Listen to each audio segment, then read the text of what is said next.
j'espère que vous avez passé de bonnes fêtes et je vous souhaite une bonne et heureuse année 2023. Je me sens privilégiée par le fait que vous m'ayez accompagnée avec bienveillance tout au long de l'année 2022 et je vous offre mes vœux les plus sincères. Même si l'année qui commence s'annonce incertaine, je vous souhaite à toutes et à tous de trouver des moments de bonheur et de créativité tout au long de l'année, ainsi qu'une bonne santé et d'être proche des êtres qui vous sont chers. Et puisque nous parlons de créativité, j'ai conçu pour vous une petite pochette de transport pour serviettes lavables à 2 poches, simple à réaliser, dont nous allons voir tous les détails dans un instant. En réalité, j'ai cousu cette pochette au mois de décembre pour pouvoir l'envoyer à la gagnante du tirage au sort. J'ai filmé toute la confection, mais je n'ai pas du tout eu le temps de mettre bout à bout tous ces petits morceaux de vidéo et de faire le montage. Donc je m'y suis employée en toute fin d'année pour pouvoir vous présenter cette vidéo au début du mois de janvier et pouvoir commencer l'année avec vous en couture. Donc c'est parti! Pour débuter l'année, nous allons faire une pochette de transport pour serviettes lavables, plus simple que la précédente que je vous avais présentée. Et je reprends à faire mon son comme d'habitude parce que le micro que j'ai acheté semble aggraver les choses plus que les améliorer. Donc je suis désolée, mais je vais reprendre les vieilles habitudes. Alors, en ce qui concerne notre pochette, comme d'habitude, vous choisissez les dimensions qui vous conviennent le mieux. Veillez simplement à ce que vos serviettes tiennent dedans une fois pliées comme vous le préférez. Hein. Vous pouvez préférer les plier en 2 ou en 3, c'est à vous de voir. Et prévoyez des dimensions légèrement supérieures en raison du volume. Parce que une fois que vous aurez 1 ou 2 serviettes dans votre pochette, le volume va étirer un petit peu les tissus. Et si elle est trop juste au niveau dimension, vous aurez du mal à la fermer tout simplement. En ce qui me concerne, j'ai choisi de faire une pochette d'environ 15 cm par 18. Donc je vais vous donner les dimensions de mes tissus. Alors, toutes mes excuses pour le bruit bizarre, c'est la minette qui dort profondément et qui ronfle. Donc, voici tous les tissus que j'ai choisis. Donc, j'ai 2 rectangles dans le tissu qui formera l'extérieur, qui font 17 cm par 20. Pour le rabat, j'ai un rectangle du même tissu et un rectangle de ma doublure, qui font 12 cm par 16. Ma doublure, c'est du coton, hein, tout simplement. Dans mon tissu de doublure, j'ai également un rectangle de 17 par 20, comme le tissu extérieur.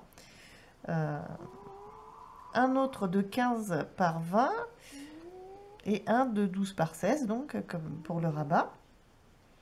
Et en PUL, j'ai un rectangle de 17 par 20 et un de 15 par 20, alors, tout en centimètres bien sûr. J'ai aussi ajouté 2 morceaux de thermocollant, ce qui est totalement optionnel, de la même dimension que mes tissus qui forment l'extérieur de la pochette. C'est totalement optionnel, hein, mais j'aime bien que mes pochettes aient une certaine tenue. Ça prend un petit peu de volume aussi. Donc voilà, c'est à vous de voir hein, si ça vous intéresse ou pas. J'utilise de la Vliseline et là c'est le H640. Le 630 aurait peut-être été aussi bien, mais je n'en ai plus sous la main.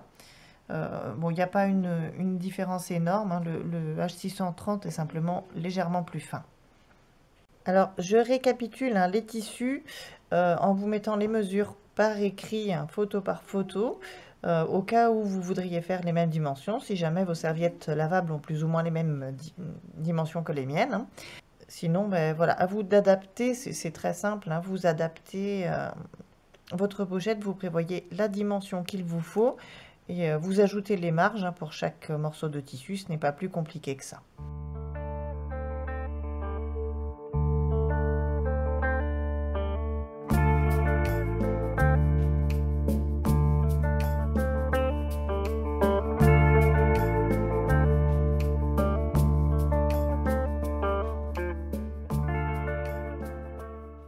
Alors, la première chose à faire pour moi et pour toutes celles qui auront choisi de mettre du thermocollant, c'est de le coller au tissu qui formera l'extérieur.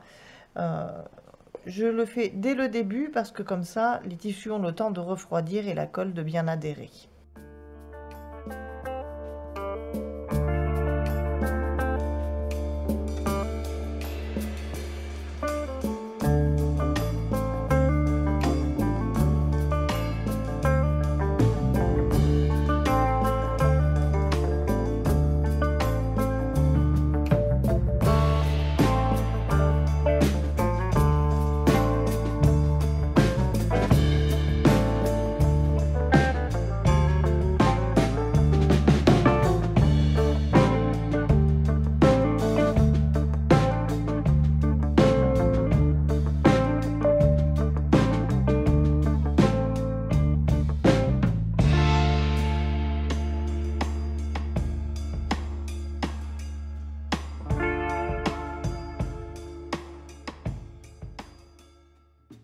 Alors ensuite, juste pour être clair, si vous voulez faire un sac à vos propres dimensions, je vais vous expliquer sa disposition, pourquoi j'ai choisi ces dimensions de tissu.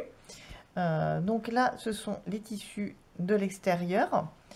Donc il y en aura un devant, un derrière.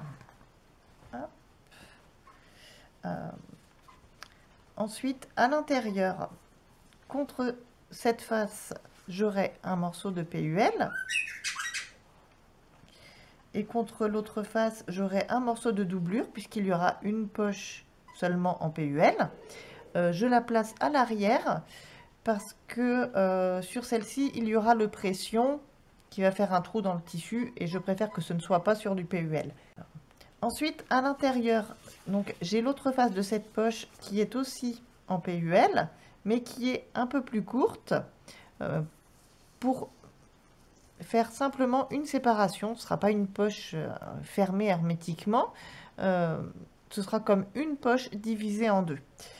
Et contre l'autre face, un morceau de coton donc, qui va former la deuxième poche, côté doublure. Et puis, les deux plus petits morceaux, ce sont les morceaux du rabat, donc, qui viendra se mettre comme ceci.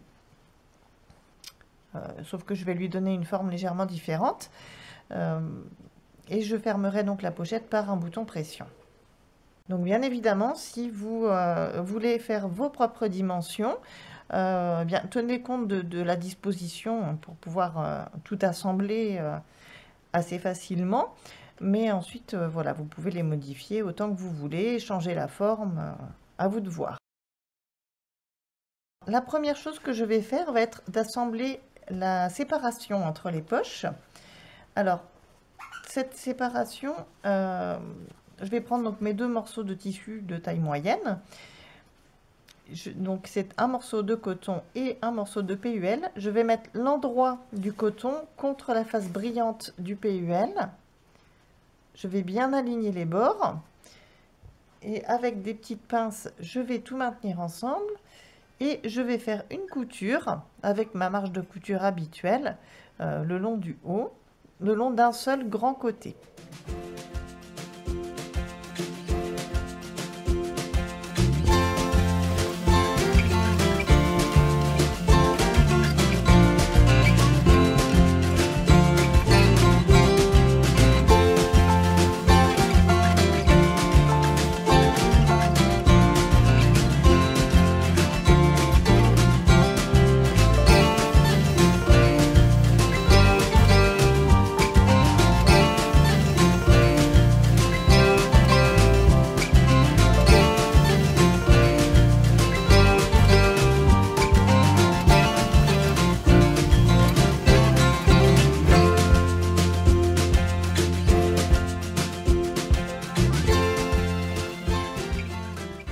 Pour l'étape du repassage, faites attention à votre PUL.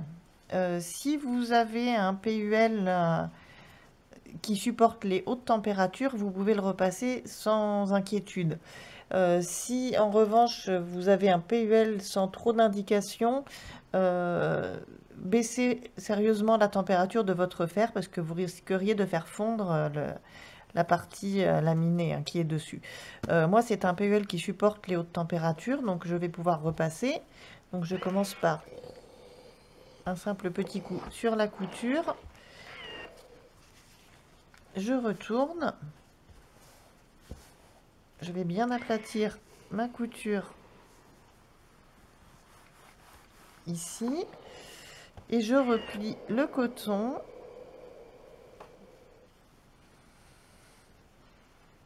Voilà. Pour que ce soit bien droit. Et je vais remettre un petit coup de fer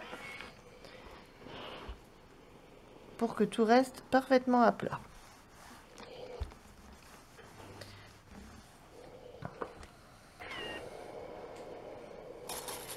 Je remets quelques pinces parce que quand je vais changer de fil, je vais refaire une couture juste ici pour maintenir les tissus dans cette position parce que je ne veux pas qu'ils bougent.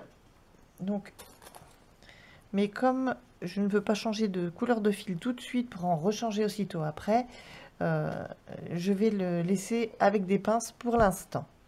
Pour le moment, je vais m'occuper du rabat et de la forme que je veux lui donner. Alors, je vais prendre le tissu qui ira sur l'extérieur.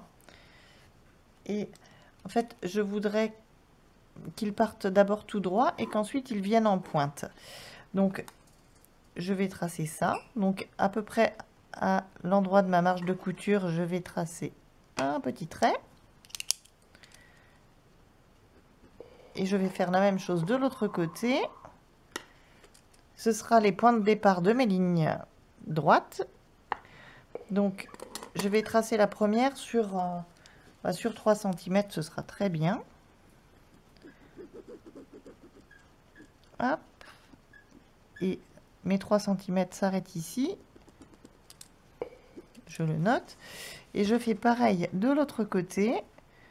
Donc, j'aligne bien avec le haut de mon tissu. Je trace mes 3 cm qui s'arrêtent là. Et ensuite, donc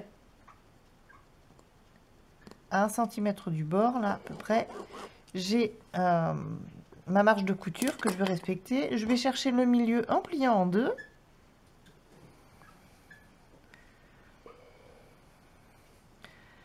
J'appuie pour que ce soit visible.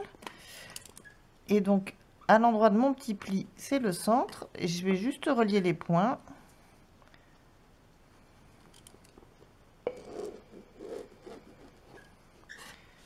Ah, ça ne m'a pas bien écrit. Je crois qu'il va falloir mettre une nouvelle recharge dans le stylo.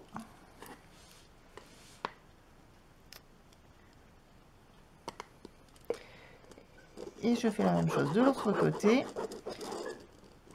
Et pour coudre, il me suffira de suivre les lignes. Je vais coudre directement sur les lignes. Donc je vais mettre endroit contre endroit les deux tissus de mon rabat. Je peux découper maintenant ou je peux le faire plus tard. Je vais le faire tout de suite rapidement. Mais avant, je vais mettre une petite épingle ou deux pour m'assurer que mes tissus ne vont pas bouger. Voilà, j'ai coupé mon tissu rapidement pour qu'il ne me gêne pas pendant la couture. Et je vais coudre sur la ligne que j'ai tracée. Le point d'arrêt n'est pas obligatoire puisque cette partie-là va être prise dans une autre couture, ce qui va bloquer les points.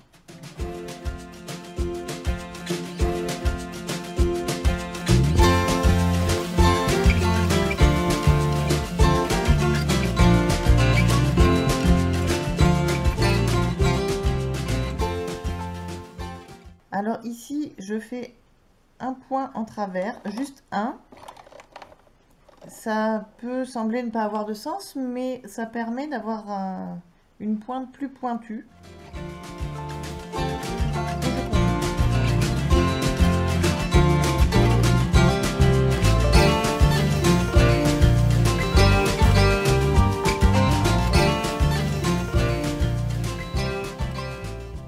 Il ne me reste plus qu'à couper au niveau des pointes le surplus de tissu, sans toucher ma couture bien sûr, ce qui permettra de ne pas avoir un gros paquet de tissu à l'endroit de mes pointes.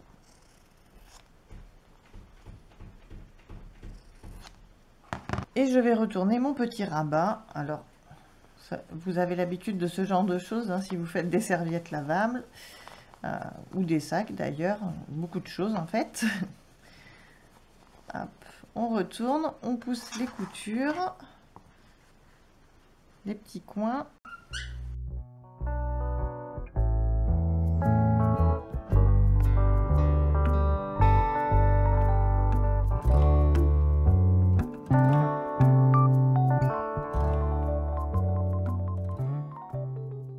Et je vais repasser pour que tout ceci reste bien en place.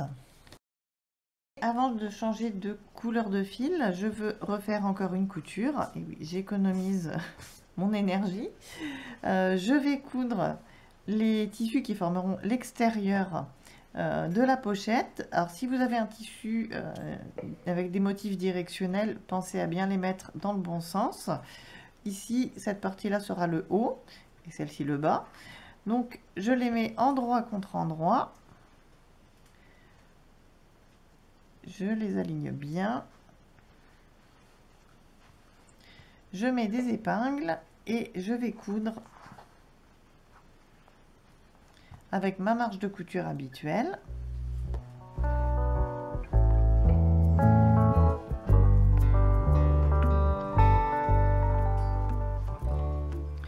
Alors, je fais simple, hein. Je fais une pochette rectangulaire, donc je fais une couture le long des bords, tout simplement.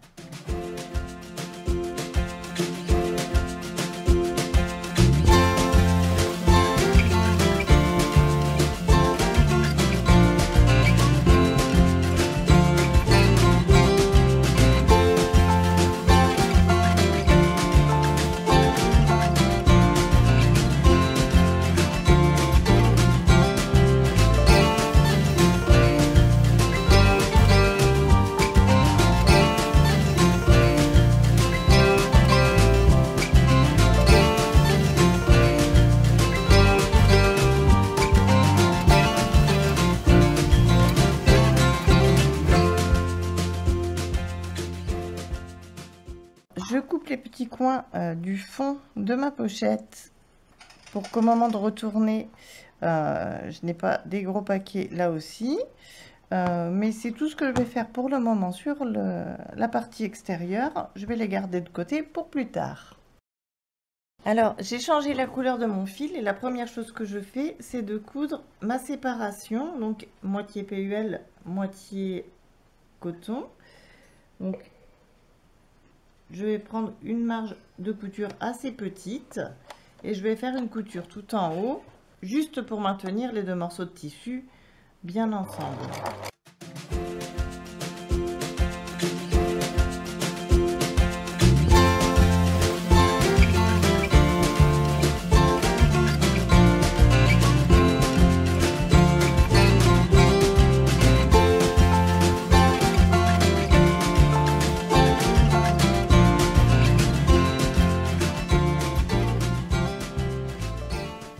Et puisque cette couture est faite, maintenant je vais faire une couture aussi autour de mon rabat. Alors uniquement sur les côtés hein, qui seront à l'extérieur. Celui-ci ce n'est pas la peine, hein, celui qui sera glissé entre deux couches de tissu. C'est là aussi pour bien maintenir les tissus ensemble et qu'ils ne risquent pas de bouger par la suite pendant l'utilisation. Et maintenant, il est temps de s'occuper de l'intérieur du sac. Et pour ceci, j'ai sorti l'arme ultime, le stylo à colle. Parce que les pinces, c'est bien, mais la colle, c'est mieux. Ce n'est pas quelque chose qu'on va porter sur nous, même le corps. C'est une pochette, donc je pense que je peux l'utiliser. Je vais mettre un trait de colle, ce qui ne m'empêchera pas de mettre des pinces hein, par la suite, mais... je vais mettre un trait de colle sur les trois côtés, côté PUL, hein, sur les trois côtés qui n'ont pas été cousus. Alors c'est une colle qui sèche assez vite, donc j'essaie de me dépêcher un petit peu. Voilà, et je vais mettre ceci sur le PUL en alignant bien. Et je refais la même chose côté coton.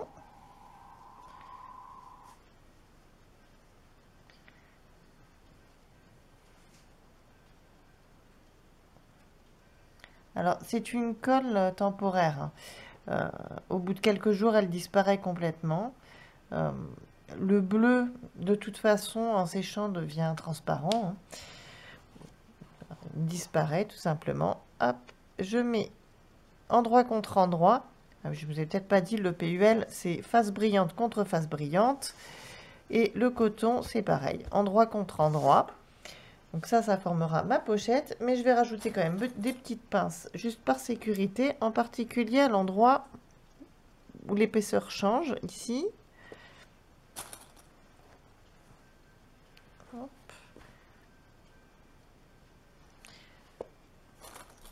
Dans les angles, bien sûr, pour maintenir toutes nos couches de tissu bien assemblées. Et pour ne pas oublier, au moment de la couture, je veux laisser une ouverture sur une ligne droite pour pouvoir retourner la pochette. Donc je vais faire des petites marques au stylo. Je vais laisser une ouverture ici. Donc maintenant, je vais coudre sur les petits côtés jusqu'à mon trait. Je reprends d'ici et jusqu'à l'extrémité ici. Je ne coupe pas ici et je ne coupe pas en haut. Et ce que j'appelle en haut, c'est l'endroit où il y a un espace libre parce que ma séparation ne monte pas jusqu'en haut.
Maintenant que cette couture est faite, je n'ai pas besoin d'avoir une ouverture sur toutes mes épaisseurs, uniquement au niveau de la doublure coton. Donc je vais replier la doublure coton et faire une petite ligne. Alors si vous n'êtes pas sûr de vous au moment de faire cette petite ligne, parce qu'il ne faut surtout pas prendre cette épaisseur, ne la faites pas. Vos tissus sont quand même maintenus. Mais voilà, je trouve ça un peu plus solide, tout simplement. Ce n'est absolument pas une obligation.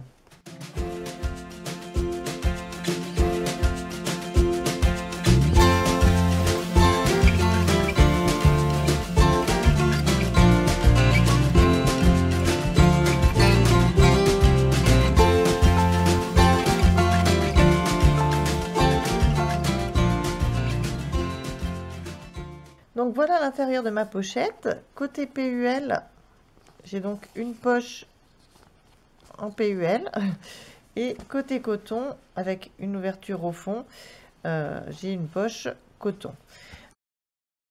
Alors je veux maintenant positionner mon rabat, donc je retourne provisoirement, donc je n'insiste pas trop à pousser les angles hein, pour le moment.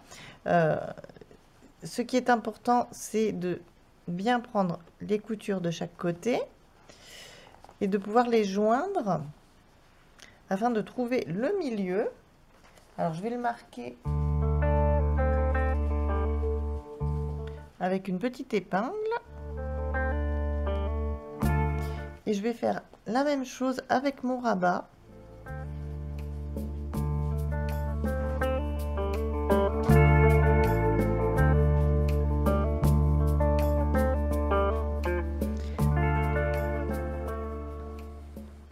Et je vais tout simplement aligner mes épingles épingler mon rabat pour qu'il ne bouge pas.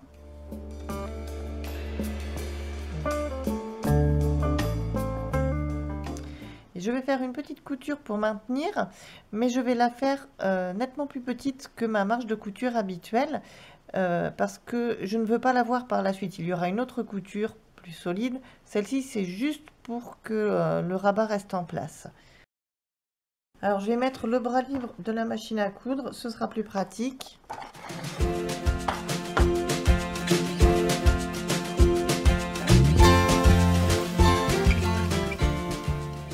J'enfile la pochette dedans.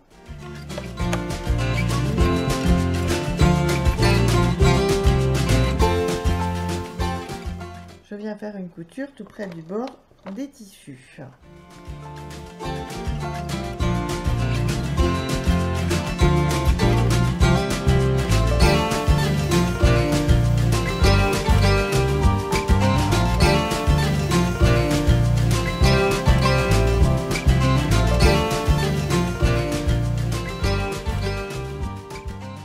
Alors maintenant que mon rabat est maintenu sur la pochette, j'ai envie de mettre mon pression tout de suite. Comme ça, il ne sera pas visible dans la doublure. Ce sera plus joli. Vous pouvez le faire une fois la pochette terminée. Mais après tout, c'est possible de le faire maintenant. Donc faisons-le maintenant. Si je mets mon rabat comme ceci, vous allez me dire que je n'ai pas pris en compte la marge de couture et que une fois que ce sera cousu, il va tomber un peu plus bas. C'est tout à fait vrai, mais je prévois qu'il y aura du volume dans la pochette. Donc pour qu'il y ait un petit peu de jeu, pour pouvoir refermer la pochette une fois qu'elle sera pleine, je vais garder mes bords de tissu comme ceci, sans mimer la marge, pour définir le point où sera la pression. Et je vais faire un trou à l'endroit où je veux placer le pression. Alors, ce sera ici dans le rabat et ici dans la pochette. Si vous n'avez pas mis de thermocollant, n'hésitez pas à ajouter un petit bout de tissu à l'endroit où vous mettez le pression pour que ce soit un petit peu plus solide. Parce que sinon, à force d'ouvrir et fermer, surtout si vous utilisez des pressions en résine du même type que moi, ils sont assez costauds quand même, ça risque de déchirer le tissu à la longue. Alors, sur cette partie-là, je mets le chapeau à l'intérieur, le petit picot qui dépasse, et je prends ma pince. Alors, j'ai toujours ma pince défectueuse, donc je suis obligée de mettre le petit embout mâle directement dans le petit embout en silicone, parce que sinon, elle me casse les pressions. C'est le seul moyen que j'ai trouvé avec cette pince pour garder mes pressions intactes. Voilà. Et au niveau du rabat, je vais mettre le chapeau sur le tissu extérieur. L'embout femelle, lui, il ne me pose pas de problème. Je le mets directement comme ça. Et voilà. Donc on aura un joli petit pression doré. Alors j'ai fait une erreur bête, hein, j'ai mis un tissu à l'envers, donc je viens de tout découdre, enfin de découdre ma dernière couture et d'enlever tous les petits bouts de fil, et je viens de repasser pour essayer d'effacer un petit peu mes coutures. Si vous êtes étourdi comme moi au moment de repasser la partie extérieure, n'oubliez pas qu'il y a des petites pressions en résine et qu'ils peuvent fondre hein, avec la chaleur du fer à repasser, donc essayez de ne pas passer le fer directement dessus. Voilà, donc j'ai ma petite pochette extérieure à l'endroit, ma doublure, eh bien à l'endroit aussi, puisque c'est le sens où elle va être une fois dans la pochette. Et comme mon ouverture est du côté coton, je vais glisser cette partie-là dans la doublure. Alors, en mettant le petit rabat côté PUL, donc contre ce côté-là. Désolée pour les bruits des oiseaux. Ils sont absolument infernaux aujourd'hui. Je crois qu'ils les aiment beaucoup quand j'allume la caméra parce qu'ils se disent on va s'entendre. Alors ils parlent. Voilà. Alors c'est bien sûr un petit peu juste hein, puisqu'on a mis l'extérieur dans la doublure. On aligne bien nos coutures des côtés. Et on va mettre une petite épingle pour bien les maintenir en place en essayant de ne pas faire de trou dans le PUL. On va passer juste dans la couture. Hop. Hop. Et on fait la même chose de l'autre côté.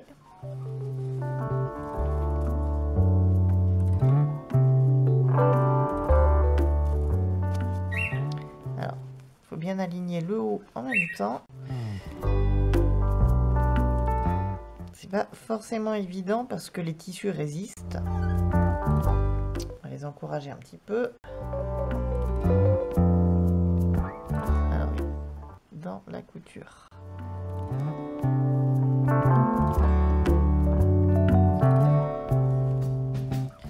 Voilà. Alors, côté PUL, il va falloir mettre des pinces. Côté coton, on peut continuer à mettre des épingles. J'enfonce bien mon extérieur.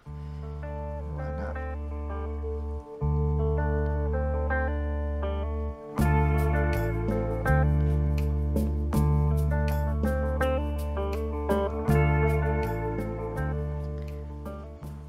Alors côté PUL, je vais m'aider avec un peu de colle, ça se voit, je l'ai fait tout à l'heure. Alors vous voyez, ça devient plus clair en séchant. Ça va devenir complètement transparent une fois complètement sec. Donc pas de souci pour la couleur de la colle. D'ailleurs toutes les colles n'ont pas forcément la même couleur hein, selon la marque que vous utilisez. Ça peut être rose, jaune, vert, bleu. J'en ai vu de toutes les couleurs. J'ai un autre stylo à colle qui fait la colle rose. Ça n'a pas d'importance. Je trouve que celle-ci est un petit peu plus forte. Voilà, et je vais quand même mettre des petites pinces pour sécuriser mes tissus parce que là c'est le côté rabat en plus. On a le PUL qui glisse et le rabat qui donne du volume.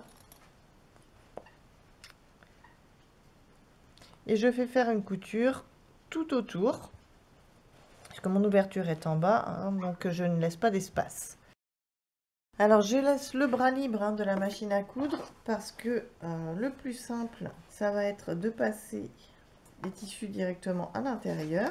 Alors je vais commencer au niveau d'une couture puisque le plus important c'est que les coutures restent en place, les coutures des côtés. Alors je vais me placer dessus. Je n'oublie pas que j'ai une petite épingle. Je plante mon aiguille et j'enlève l'épingle pour ne surtout pas casser mon aiguille. Je commence par quelques points en marche arrière.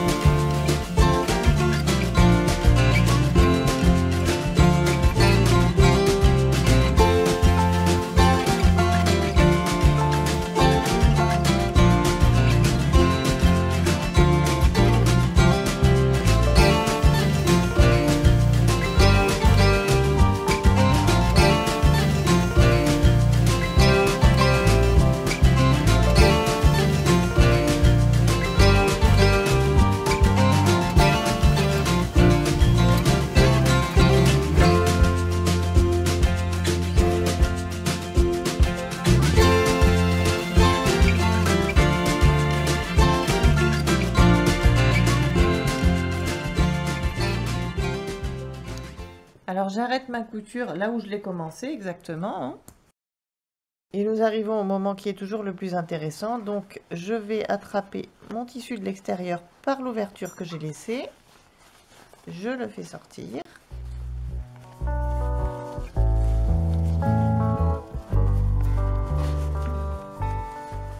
Alors ça fait pas mal de choses à faire passer. Hein, donc on prend le temps nécessaire. Si besoin, je pousse un petit peu mes angles du tissu extérieur.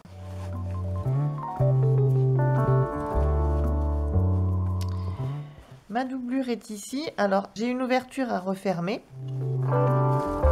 Alors, je mets bien ma couture comme ça.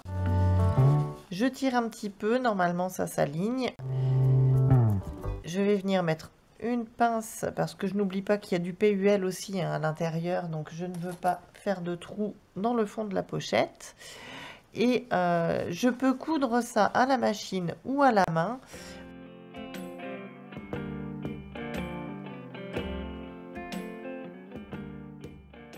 Je vais quand même donner un petit coup de fer à repasser pour être sûr que mes tissus soient bien positionnés. Je ne voudrais pas faire de bêtises. Surtout que cette pochette n'est pas pour moi. Je vais l'envoyer... enfin, pour vous, au moment où je sors la vidéo, je l'ai déjà envoyée à la gagnante du tirage au sort de Noël. Mais pour le moment, le tirage au sort n'est pas fait. J'ai un petit fil qui dépasse. Je vais les couper. Hop. Voilà. Et donc, je fais une petite couture tout près du bord, juste à l'endroit de mon ouverture. Alors, sur une pochette à une seule poche, cette ouverture, je peux la faire à la machine à coudre en me mettant tout près du bord, ça ne pose pas de problème. Mais là, j'ai deux poches, donc si je fais une couture à la machine ici, ça va me réduire l'autre poche également. Donc, je vais faire une petite couture à la main en prenant juste mes épaisseurs de coton, surtout pas le PUL. Alors, si vous avez l'habitude de la couture à la main, cette partie-là ne va absolument pas vous intéresser. J'ai fait un nœud au bout de mon fil. Je vais le passer hop, au plus près du bord de mon ouverture. Hop là, en allant de l'intérieur vers l'extérieur pour camoufler le nœud. Et puis, en pinçant mes tissus, je vais passer mon aiguille juste dans quelques petits millimètres de tissu sous le pli. Je fais ressortir dans le pli et je fais pareil au même niveau. Je plante au même niveau de l'autre côté. Je fais pareil. Je fais une espèce d'échelle comme ça. On va avoir des barreaux qui vont se former.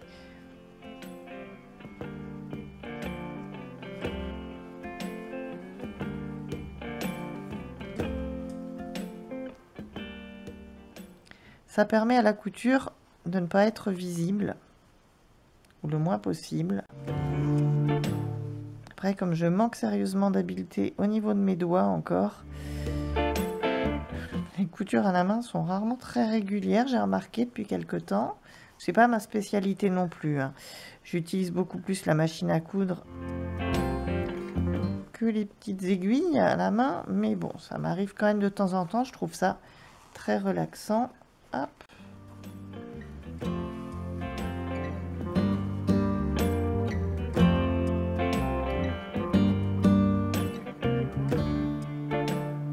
J'ai bien repassé mon tissu.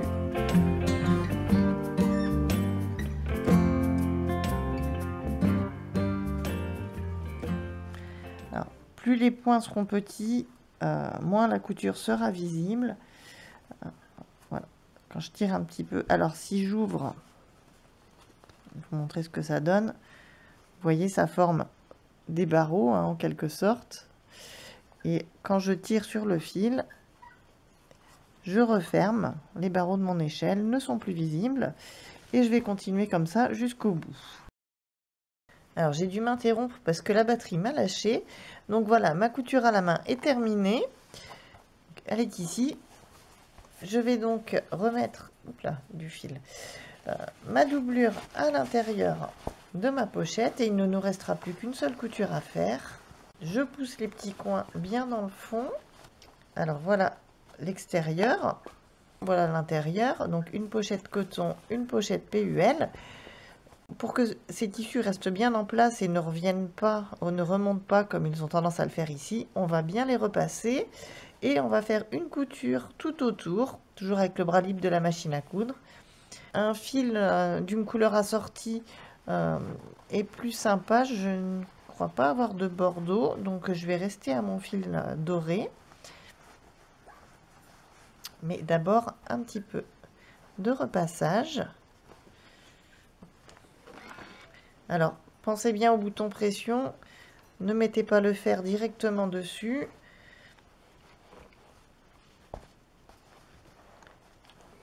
N'allez pas le faire fondre. Ce serait dommage quand on arrive à ce stade de devoir tout recommencer. Vous ne l'avez peut-être pas mis si vous ne vous souciez pas de le voir à l'intérieur. Je vais peut-être mettre une ou deux pinces pour maintenir. À ce niveau-là, je ne peux pas mettre de pince puisqu'il y a le PUL. Et je vais donc faire cette dernière couture et ce sera terminé.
Alors voilà, ma dernière couture est terminée. J'utilise les ultimes forces de ma batterie pour vous montrer. Donc nous avons bien une pochette coton pour la serviette lavable propre, une pochette PUL pour les serviettes lavables déjà utilisées, un rabat qui ferme par bouton pression, et voilà la petite pochette. Je vous remercie de m'avoir accordé de votre temps. J'espère que ce modèle un peu plus simple que le premier pourra vous être utile. N'hésitez pas à me faire part de vos créations. Je vous souhaite tout plein de bonnes choses et à bientôt.